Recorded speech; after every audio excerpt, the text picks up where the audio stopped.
നമസ്കാരം. മലയാളി വാർത്ത ഇൻസൈഡിലേക്ക് സ്വാഗതം. പശ്ചിമേഷ്യയെ വീണ്ടും ഒരു സമ്പൂർണ്ണ യുദ്ധത്തിന്റെ മുനമ്പിലേക്ക് തള്ളിവിട്ടുകൊണ്ട് ഇസ്രായേലിന് നേരെ ഇറാന്റെ വൻ മിസൈൽ ആക്രമണം.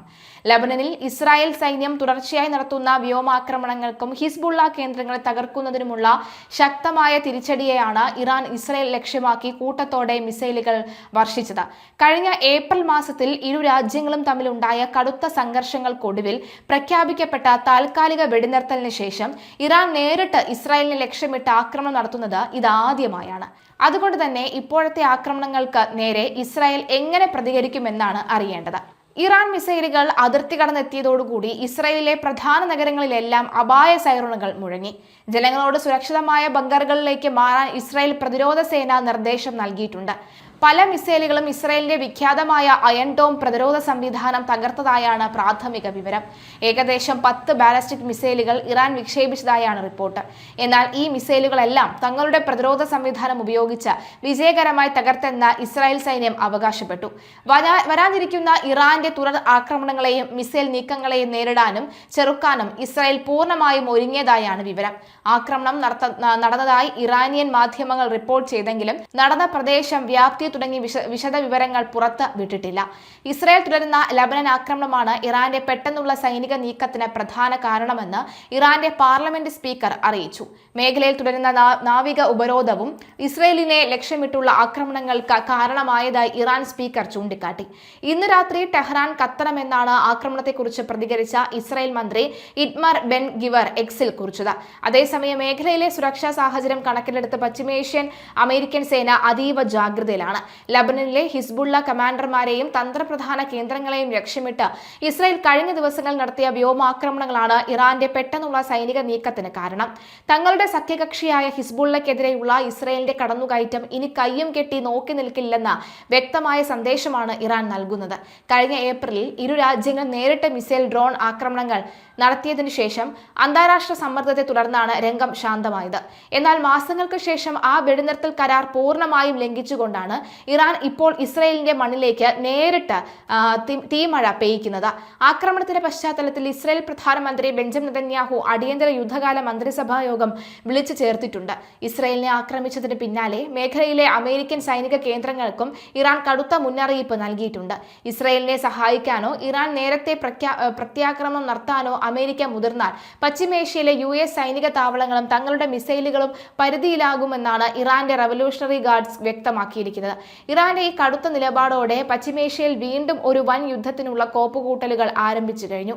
ഇറാന്റെ മിസൈൽ ആക്രമണത്തിന് വരും മണിക്കൂറുകളിൽ ഇസ്രായേൽ അതിശക്തമായ തിരിച്ചടി നൽകുമോ എന്നാണ് ഇനി അറിയേണ്ടത്. ഇസ്രായേലിനെതിരായുള്ള നീക്കങ്ങൾക്ക് പുറമെ മേഖലയിലെ അമേരിക്കൻ കേന്ദ്രങ്ങൾ ആക്രമിക്കപ്പെടുമെന്നും ഇറാൻ മുന്നറിയിപ്പ് നൽകിയിട്ടുണ്ട്. ഇതേ തുടർന്നാണ് പശ്ചിമേഷ്യയിലുടനീളമുള്ള US സേന തങ്ങളുടെ താവളങ്ങൾ അതീവ ജാഗ്രതാ നിർദ്ദേശം പുറപ്പെടുവിച്ചത്. ഇറാന്റെ തുടർ ആക്രമണങ്ങളെ ശക്തമായി ചെറുക്കാനും പ്രതിരോധിക്കാനും ഇസ്രായേൽ സൈനിക സംവിധാനങ്ങൾ കൂടുതൽ സജ്ജമാക്കിയിട്ടുണ്ട്.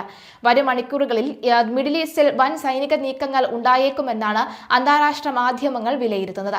നേരത്തെ ഇറാൻ ഇസ്രായേൽ US സംഘർഷത്തിന്റെ ഭാഗമായി ഗൾഫ് മേഖലയിൽ ഇറാൻ നടത്തിയ ആക്രമണങ്ങളിൽ ഉണ്ടായ നാശനഷ്ടങ്ങൾ നികത്താൻ US-ലുള്ള ഇറാന്റെ ആസ്തികൾ കണ്ടുകെട്ടി ഉപയോഗിക്കാൻ അമേരിക്ക നീക്കം തുടങ്ങിയിരുന്നു. ഇതുവരെ സംഭവിച്ചതും വരും ദിവസങ്ങളിൽ ഇറാൻ ആക്രമണത്തിൽ ഉണ്ടായേക്കാവുന്നതുമായ നാശനഷ്ടങ്ങൾക്ക് പരിഹാരമായിട്ട് ഇറാന്റെ സമ്പത്ത് തന്നെ ഉപയോഗിക്കാനാണ് US ലക്ഷ്യമിടുന്നതെന്ന അടുത്ത വൃത്തങ്ങളെ ഉദ്ധരിച്ച് റോയിറ്റേഴ്സും റിപ്പോർട്ട് ചെയ്യുന്നുണ്ട്. ഗൾഫ് രാജ്യങ്ങളിൽ ഇറാൻ ആക്രമണങ്ങളിൽ ഉണ്ടായ നാശനഷ്ടങ്ങളുടെ വ്യാപ്തിയും പുനർനിർമ്മാണത്തിനുള്ള ചെലവും വിലയിരുത്താൻ US treasury secretary Scott Benz പ്രത്യേക സംഘത്തിന് ഇതിനോടകം തന്നെ നിർദ്ദേശം നൽകിയിട്ടുണ്ട്. എങ്കിലും ഇറാന്റെ ഏതുതരം ആസ്തികളാണ് ഇതിനായി ഉപയോഗിക്കുക എന്നതിൽ വ്യക്തതയില്ല. എന്തായാലും ഈ നടപടി US-ലെ ഇറാന്റെ മരവിപ്പിച്ച ആസ്തികളിൽ മാത്രം ഒതുങ്ങില്ല എന്നാണ് സൂചന.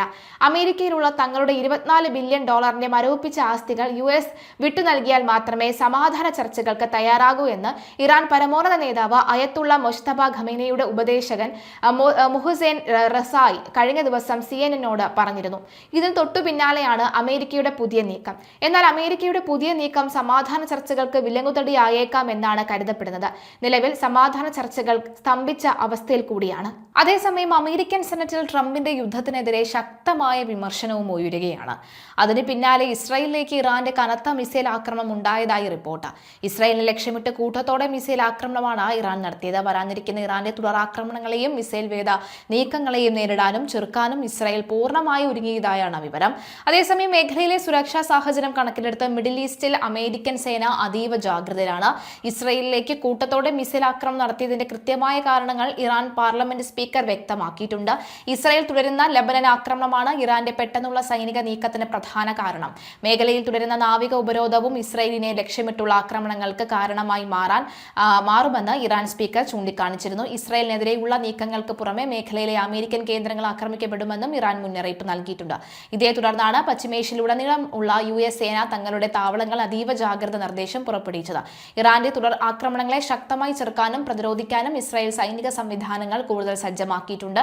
വരും മണിക്കൂറുകളിൽ മിഡിൽ ഈസ്റ്റിൽ വൻ സൈനിക നീക്കങ്ങൾ ഉണ്ടായേക്കുമെന്നാണ് അന്താരാഷ്ട്ര മാധ്യമങ്ങൾ വിലയിരുത്തുന്നത്.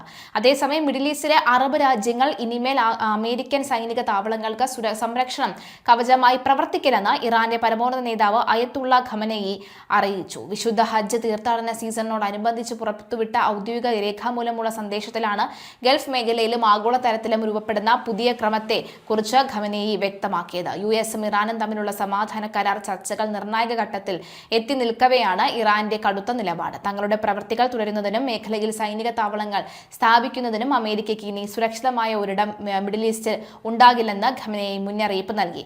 ഒരേ ദിവസം കഴിയുന്തോറും അമേരിക്ക അതിന്റെ പഴയ പ്രതാപത്തിൽ നിന്നും സ്വാധീനത്തിൽ നിന്നും വളരെ ദൂരത്തേക്ക് പിന്തള്ളപ്പെടുകയാണെന്നും അദ്ദേഹം കൂട്ടിച്ചേർത്തു.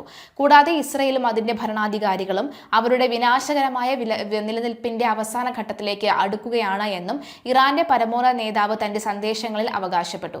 കഴിഞ്ഞ ഫെബ്രുവരിയിൽ പിതാവ് അലി ഖമനേയി വധിക്കപ്പെട്ടതിനെ തുടർന്ന് ഇറാന്റെ പുതിയ പരമോന്നത നേതാവായി മുസ്തഫ ഖമനേയി ചുമതലയേറ്റിട്ട് 10 ആഴ്ച പിന്നിട്ടെങ്കിലും അദ്ദേഹം ഇതുവരെ പൊതുവേദികളിൽ പ്രത്യക്ഷപ്പെടുകയോ ജനങ്ങളെ അഭിസംബോധന ചെയ്ത് സംസാരിക്കുകയോ ചെയ്തിട്ടില്ല. ഫെബ്രുവരി 28 വ്യോമാക്രമണത്തിൽ അദ്ദേഹത്തിന് ഗുരുതരമായി പരിക്കേറ്റുവെന്ന പാശ്ചാത്യ മാധ്യമങ്ങളുടെ റിപ്പോർട്ടുകൾ ഇറാന്റെ ആരോഗ്യ മന്ത്രാലയം നിഷേധിച്ചതിന് തൊട്ടു പിന്നാലെയാണ് ഹജ്ജ് ദിനത്തിൽ അദ്ദേഹത്തിന്റെ പേരിൽ പുതിയ രേഖാമൂലമുള്ള സന്ദേശം പുറത്തിറങ്ങിയത്. ഇറാന്റെ കൈവശമുള്ള വൻ ആണവശേഷി നശിപ്പിക്കുന്നതിനായി ആവശ്യമെങ്കിൽ അമേരിക്കൻ സൈന്യത്തെ നേരിട്ട് അയക്കാൻ താൻ തയ്യാറാണെന്ന് US പ്രസിഡന്റ് ട്രംപ് വ്യക്തമാക്കി. എന്നാൽ ഇറാനുമായി വരാനിരിക്കുന്ന ഒരു സമാധാന കരാറിന്റെ ഭാഗമായി ഇരു രാജ്യങ്ങളും സംയുക്തമായി ഈ ദൗത്യം നിർവഹിക്കാനാണ് താൻ ആഗ്രഹിക്കുന്നതെന്നും അദ്ദേഹം കൂട്ടിച്ചേർത്തു. ഞായറാഴ്ച രാവിലെ ഈ NBC മാധ്യമത്തിന് മീറ്റ് ദി പ്രസ് പരിപാടിയിൽ സംപ്രേഷണം ചെയ്ത പ്രത്യേക അഭിമുഖത്തിലാണ് ഇറാനുമായുള്ള യുദ്ധ പശ്ചാത്തലത്തിൽ ട്രംപ് ഈ നിർണായക നിലപാട് വ്യക്തമാക്കിയത്.